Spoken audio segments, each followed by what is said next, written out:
Hi, I'm Annie Fitzsimmons. I'm your Washington REALTORS legal hotline lawyer. And this is another video in our series entitled Perspectives on a Transitioning Market.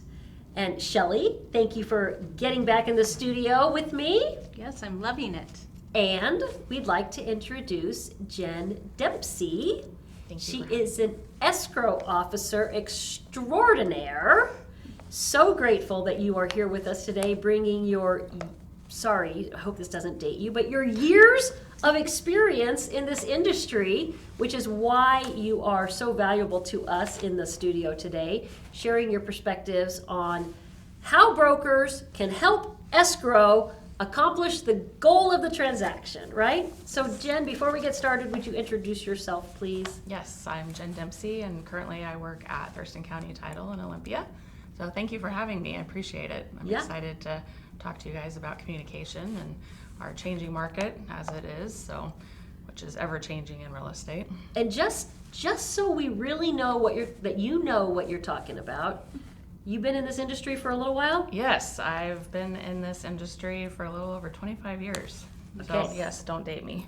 So you've been through a transition or two. Yes, I have. All right. You've seen sellers markets, you've seen buyers markets, and you've seen brokers through all of these markets, I right? have, and I've worked in a few different states, so California, Oregon, Texas, and Washington now.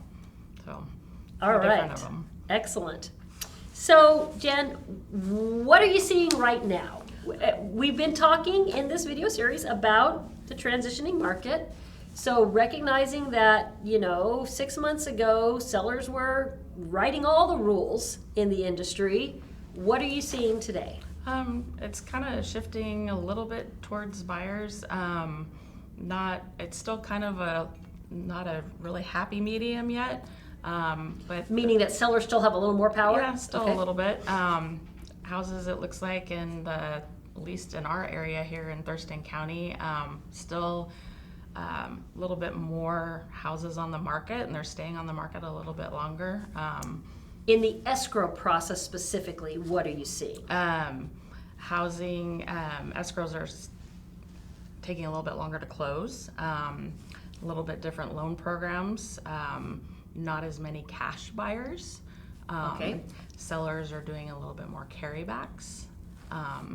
Interesting. You're already seeing seller carrybacks. Yep. And when you say seller carryback, you're referring to Notes and deeds of trust and real so estate. seller carrying some of the financing. Yep. Okay, let's hold that. We'll come back to that. Yep. And then for financial institutions, different loan programs. So adjustable rate mortgages, we've seen those to help the buyers out. Okay. Are you seeing then that with these new loan programs, you mentioned this, I think, but escrows are taking longer because sometimes of the new loan programs? Is that what you said? I think you said a little longer closings. Tell me about that. I think that might be part of it, just a little bit extended period. So instead of the typical 2 to 3 weeks, it's more like a month and a half. So it might be due to the differences in underwriting for those loan programs. Are you seeing that brokers are already accommodating for that in their initial writing of the purchase and sale agreement? Or are you seeing the need for more and more closing date extensions? How is that? I think that they're accommodating for that. I Okay. think they're talking to the lenders up front and getting that. Okay, good. Yeah. So you're seeing offers being written instead of with a 20 or 30-day close with a 45-day Yeah. close. Okay. Yep. What about in the escrow process getting the payoff figures? Are you expecting as the market transitions that there's going to be any difference in the in that aspect of escrow? I do. Eventually that will come around as the market shifts more towards buyers, and if there's sellers and equity issues, if we deal with short sales or foreclosures, we'll have to eventually see a shift in closing dates. Mortgage brokers or mortgage lenders will need a little bit of extra time to do research on foreclosures and short sales. So brokers will have to work with us and their sellers in getting those. So mortgage lenders will need a little bit extra to do that research on either first and seconds for payoffs. Typically it takes, either 24 hours to 48 hours for us to get a payoff, but with foreclosures or short sales, it can take 5 to 10 business days and sometimes longer, because the existing lien holder wants to make sure that what the seller's netting, they're not going to get back. They want to make sure that they're getting exactly what they get back in their payoff, so that the seller is not getting any cash back, or if they're getting cash back, it's minimal. Okay, so you're, just to be clear, you're not seeing that right now? No, we haven't seen very many, if any. Okay, but you're anticipating that if the market continues on the trajectory or declining trajectory, that you're going to see more of that like you did in the, we're never going to go back to the short Hopefully sale market of 2008, 2008. yeah, hopefully we're not that going to do that. doesn't- We're just yeah. not, right? I'm hoping that doesn't happen, because that was horrible, but hopefully that doesn't happen. I don't foresee that in the near future. I haven't seen anything like that, but if that does happen, we will have to work with our realtors and our sellers in regards to that. But go ahead. I just want to point out a thing. I know you're saying in Thurston County you haven't been seeing it, but in my area for Clark and Collins County, we have been. Not a lot of foreclosures, very, very few short sales. We've had a few here and there, but we are seeing foreclosures every now and then, and they have equity, so they're not a short sale, but they are in a financial situation where they have a sale date on the courthouse steps. So Shelley, what does a broker, is it communication with the escrow officer? Maybe it's the title officer. Maybe it's just doing their own background research. What does a real estate broker need to know so that they can build enough time into a closing date to allow for escrow to do the work that escrow is going to have to do, knowing that there might be a short sale or there might be a foreclosure, something like that? What does a broker need to access in order to at least have that first hint? So it's your title report, and this falls on the listing agent. When the listing agent goes to meet with someone, hopefully they've either had a prelim or they're getting one right after that meeting, so that they can see what is on that title report. And if you don't understand what you're reading, you need to pick up the phone, talk to that title officer, have them explain it to you. Talk to escrow, and they can help you understand what is going on and what this picture is. Of course, you're going to ask your seller, are you current on your mortgage? And a lot of people forget to ask that, but they should be asking, are you current on your mortgage? And then take the conversation from there. I would like to ask, in regards to a forbearance, on these title reports, what are you seeing on those as we are now coming into sellers that are selling that may have done a forbearance? How does that look? So we have actually had a lot of forbearances due to COVID and everything. So they'll just record another instrument that shows that there's a forbearance. We actually, when we send out our opening documents, we ask them if they've done a forbearance, but there's some sort of modification recorded that shows that they've done a forbearance. We ask, so one big thing that we ask for communication, we send out an opening letter in the beginning, and we always carbon copy our agents. If we don't get a response back from the sellers within a couple days, we'll contact our agent and just say we need to talk to our sellers. First, we need authorization to even talk to their lender. We also need to know who the lender is, because as you know, most times when a person buys a house or refinances, that mortgage gets transferred right away. So it's not going to be the lending company that lended them the money, so we'll need to know who that company is. We need their social security number typically, and we will also need to know who the company is. So Okay, so a broker can help you do your job by getting all of that client contact information and background information to you up front. It's helpful, address or email addresses, phone numbers, cell phone numbers, but working together as a partner with the listing agent and letting them know, hey, I'm not going to always be able to, work through, this is the team, the escrow team that's going to be working together. They're going to email you. We have a team email, but, just saying, this is the escrow team I work with, a title company. This is what they do. This is, they're going to be ordering your mortgage payoff. They're going to be talking to your lender. You're going to have to work with them directly. Okay, so Jen, you didn't hear this, you haven't seen this video probably that Shelley and I made earlier, talking about brokers working with buyers and setting expectations. What I hear you saying is that, Shelley, this needs to be under that umbrella of setting a buyer's expectations and helping them through the process. You're going to hear from escrow. You need to respond. Whether it's, working with buyers or sellers. Yep. You need to respond, right? Mm-hmm. It's not just something that goes in the junk drawer.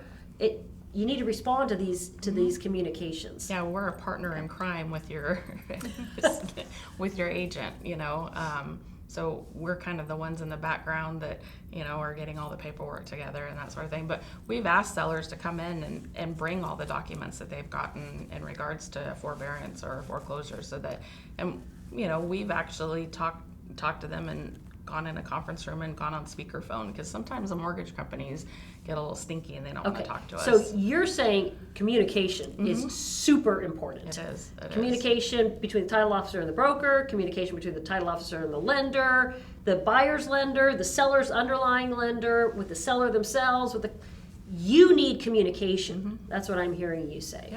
Yep. Would best practices, when you have a seller who has done a forbearance, would it be best for that listing broker to call you before we even go on the market and get the process started as to what does this forbearance look like, to start the process on the payoffs, so when an offer comes in, we're good. We know the dollars we're talking about? A lot of my agents, when they know that they've talked to a client and there's something a little different, like a power of attorney or a probate or forbearance, they'll order a listing report. So a prelim.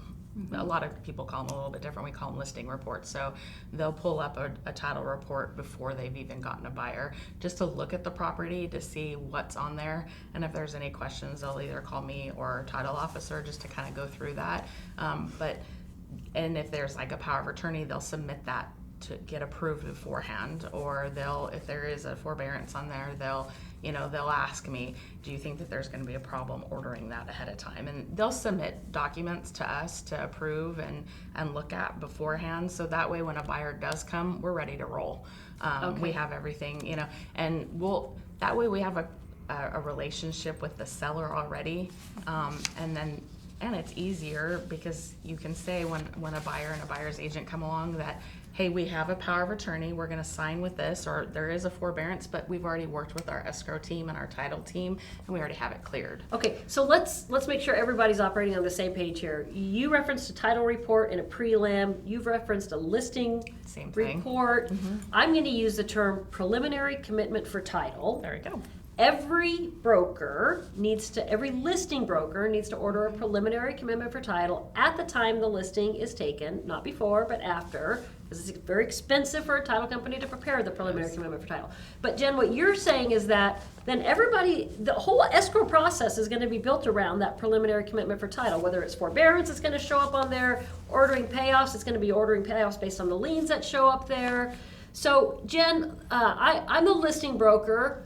I'm trying to win this listing. Are there tools that you can empower me with, even prior to me getting the seller to sign, that might help me persuade the seller that I'm the right choice for them? Well, the prelim is one of them. I mean, you're showing them that you're active and helping. Okay, but we're not going to order the preliminary commitment prior to getting the listing. If I call you and say, Jen, what tools do you have available to you that I can present to the seller? What about seller proceeds? Can you help me with that? You can. Yep. Okay, tell me about that process. So if you were to call me and tell me that you are working with a seller and you gave me a property address, I can look up the taxes. I can give you a net sheet if you were kind of, estimating sales price and you gave me the taxes. I can give you a rough net sheet. If you gave me kind of what their estimate on their payoff was, I can give you a net sheet. Do you have brokers do that? I do. Do they report that that's a powerful tool for them? It is. I know that in programs for MLS and everything, you guys have net sheets. Ours are obviously a little bit more specific in regards to fees because all title insurance companies have different underwriters and different escrow fees and, courier fees and that sort of thing. Right. So it's a little bit more specific for each escrow and title company. Okay. So, yeah. So if the broker gets a seller proceeds sheet from you prior to getting the listing, they get the listing, then they order the preliminary commitment for title. Now we see that there are encumbrances recorded against title of the property. Is that when the listing broker should come back to you and say, Jen, can you help me update the seller proceeds? Yep, we can do that. Okay.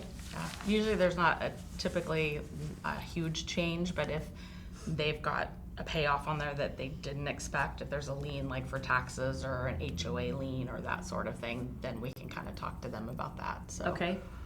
And so then when you get those actual payoff numbers, would that be yet another update to the? Yeah, especially if they're moving on and like moving to another home or, and they need that for their lender or something, then we can definitely provide that to them. Okay, you can help them drill down on that number Exactly. in advance. Yeah. And also, Shelley, does that go to when you're helping sellers consider price drops, that kind of thing?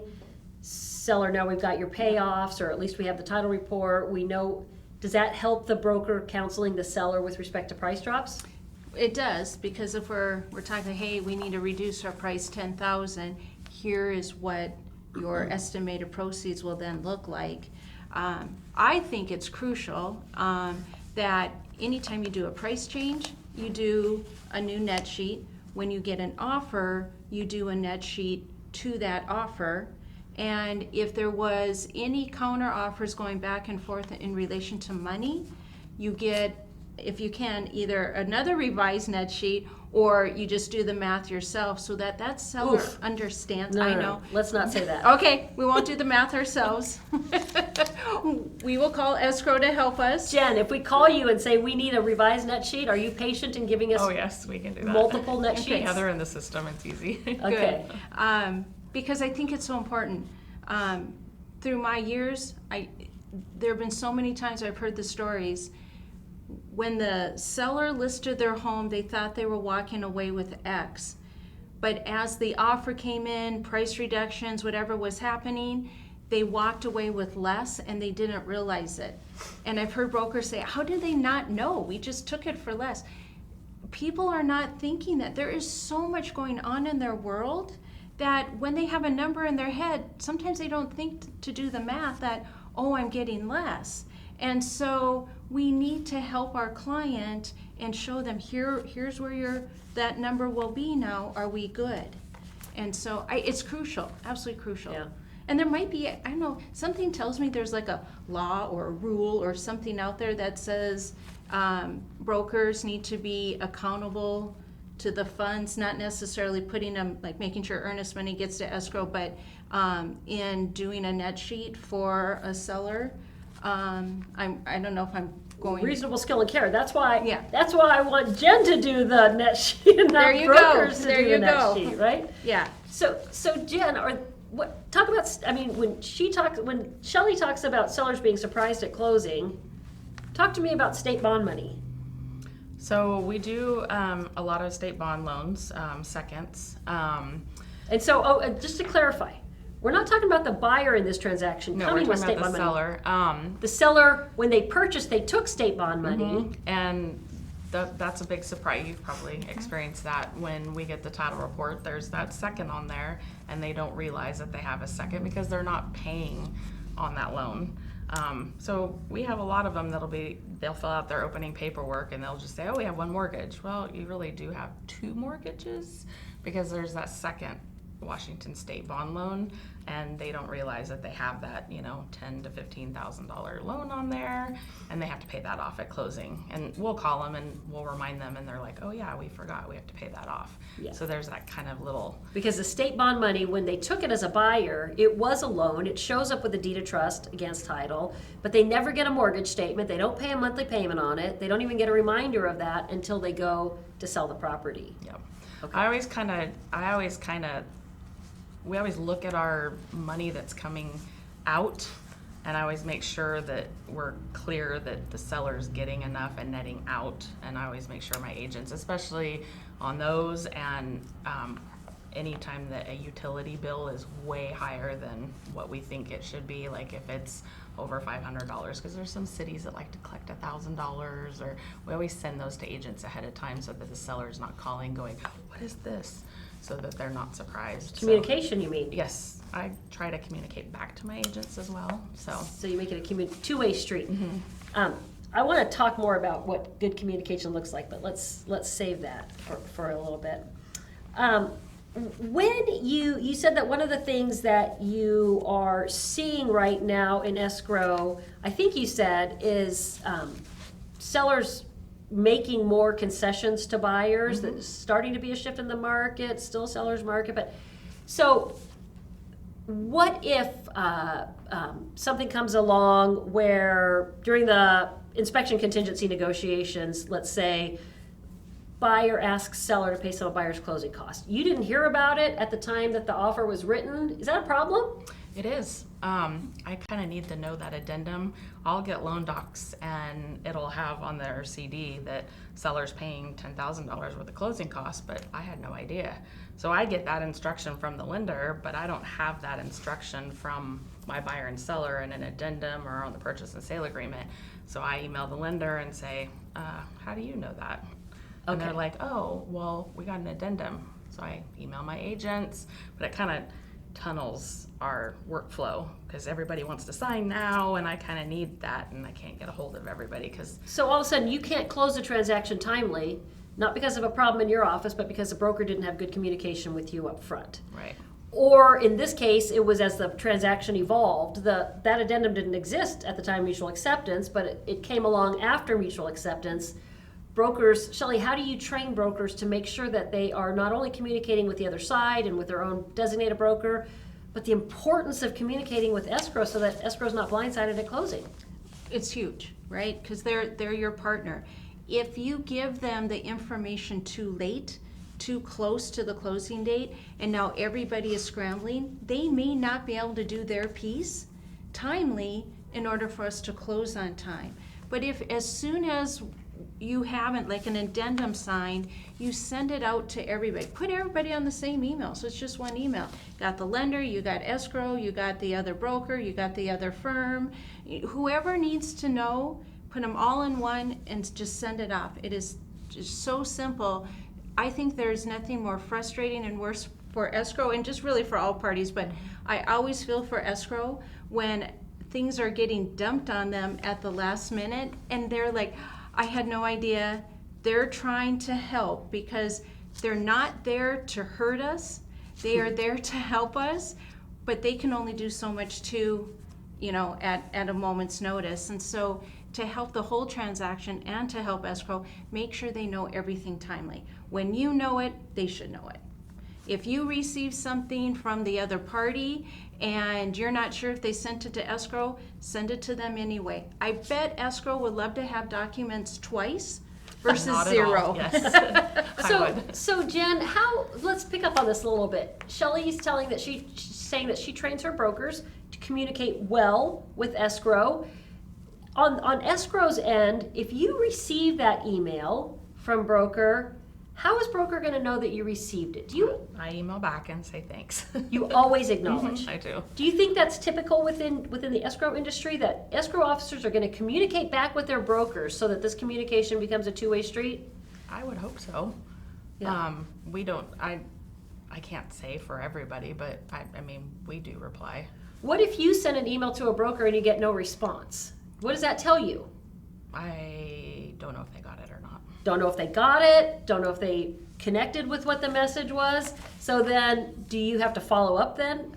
I go many transactions where I don't even talk to agents, believe it or not. Not because you're not trying, I suspect. Oh yeah, they get all kinds of emails, but I don't know if I pay them a commission, so I'm hoping, I know their buyers and sellers talk to them.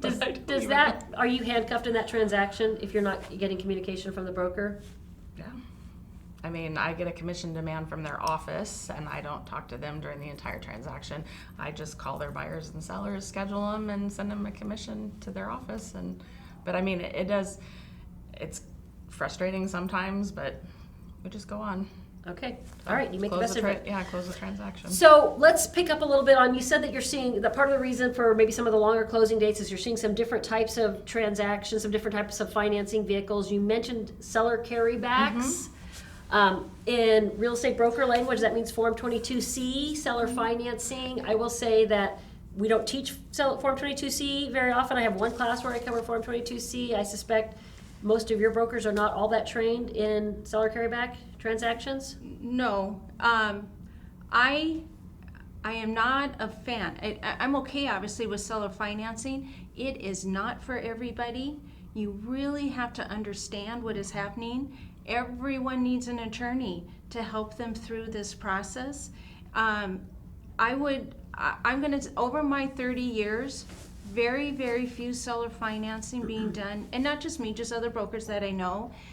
But the reason why there's few that do it is because there are really few that are capable of doing it and are okay with the risk factor. And I'm talking as the owner or seller. You need to understand what that means to you. So those and that's people need not to go for to a lawyer. everybody. Yeah, those And people so- need to get sent to a lawyer. Yes. From Escrow's perspective, looking at seller carryback, what's important to you? As Shelley said, I saw her smiling. You have to think of it as a seller, I'm lending money to somebody. So in essence, I'm a lending institution. There are laws for the Department of Financing in the state of Washington as a lending institution that sellers need to be aware of. And that's a huge thing for brokers.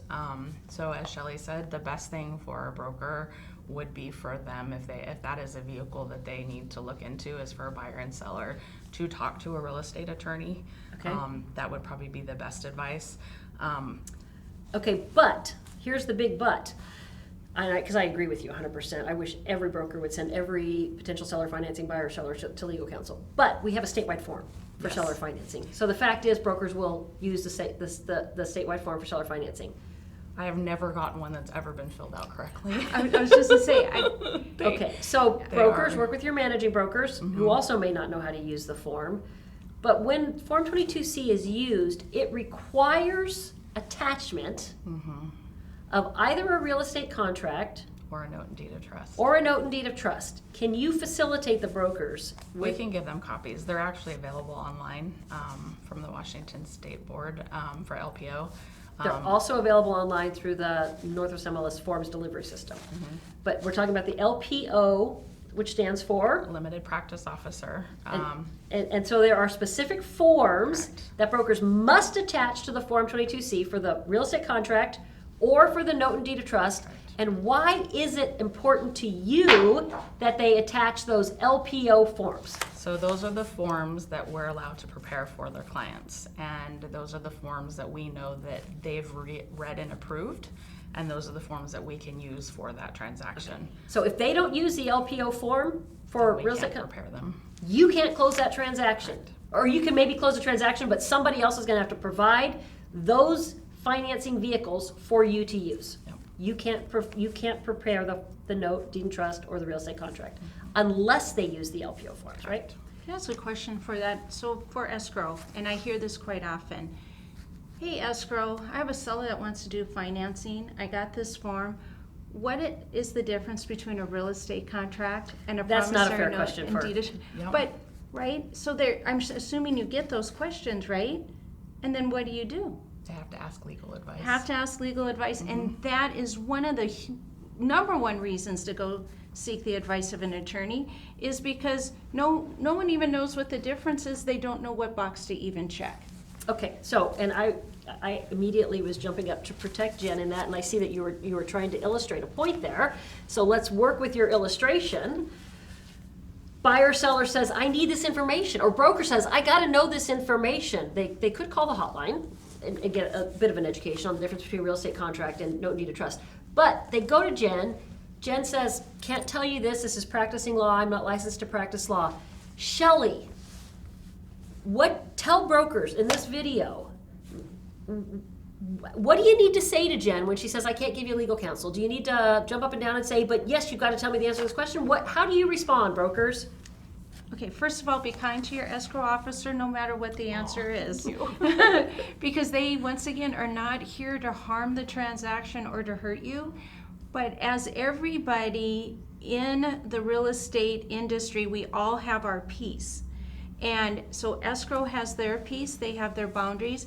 There's only so much that they can do or answer questions on. Same thing as a broker, same thing as a lender. So when you get an answer that you don't like, please do not yell at them. Just say, okay, thank you. Can you tell me, do you have any suggestions of who I can talk to get this answer? Because they're not just gonna say, no.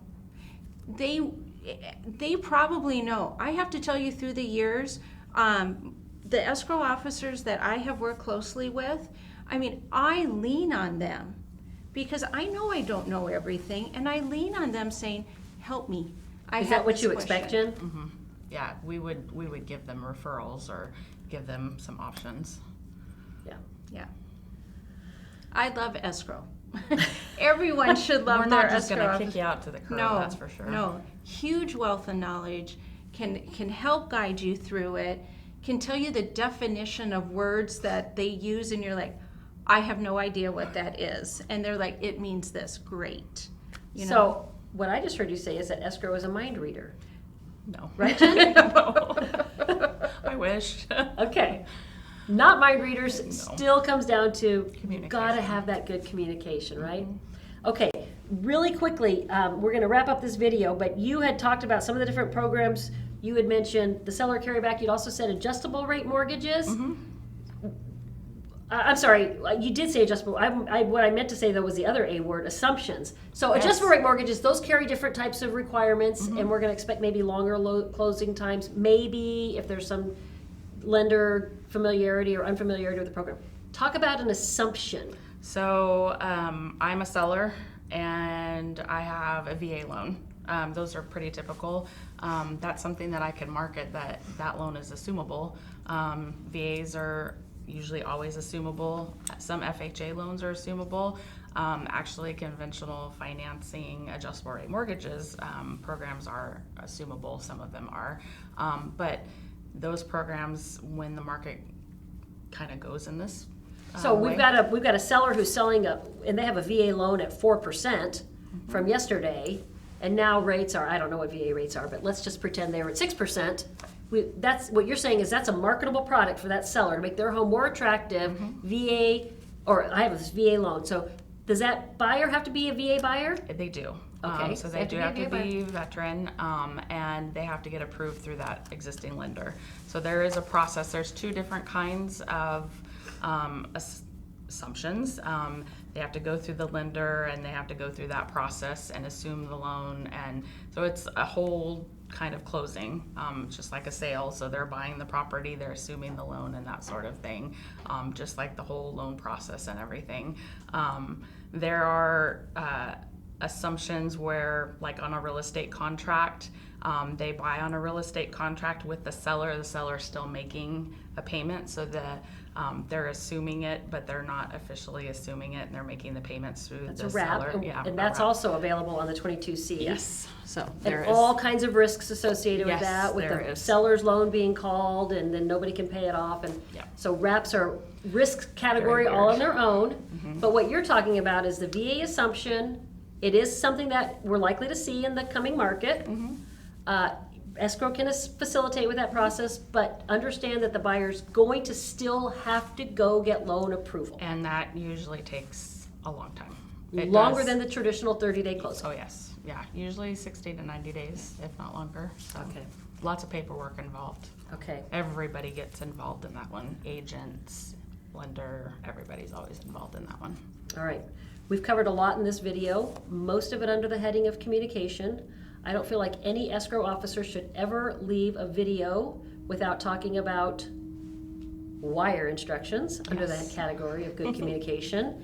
So why don't you, Shelley, is there anything else you want to cover before we sign off? No, just be kind to your escrow officer. Oh, thank you. Jen, why don't you take us to closing Yes. of this video. with one last reminder about wire instructions. So wire instructions are a big thing, wire fraud, actually fraud in general, but wire instructions are a big thing. When getting wire instructions from a title company and your settlement agent, make sure that they're encrypted. And once you receive them, always call a no-net number for your settlement agent and verify them before you send your wire to your settlement agent. So brokers, that means that if Jen is your closing agent, your closing officer in this transaction, buyer brokers, you're going to give you're going to give your buyer Jen's phone number or her team's phone number. Mm-hmm. And you're going to instruct your buyer before you go to your bank and wire your down payment or your earnest money or whatever it is you might be wiring. You're going to pick up the phone, you're going to call this phone number that I'm giving you, and you're going to verify that the wire instructions you have in front of you are accurate, right? Mm-hmm. And we usually send those out encrypted, and they get a PDF of those. And when you get an email a day before that says there's a sense of urgency, you got to deposit your down payment now, here's the new wire instructions. We don't ever change That our will wire never ever happen. instructions. Yeah. From escrow. That will only happen through fraud. Mm-hmm. Right? Okay. Yep. If you have questions on this topic or other, please visit warealtor.org. Click the link for Legal Hotline. Ask me a question through that link. If I need help from Jen or Shelley in answering that question, I'll get it. Thank you for being a Washington REALTORS member.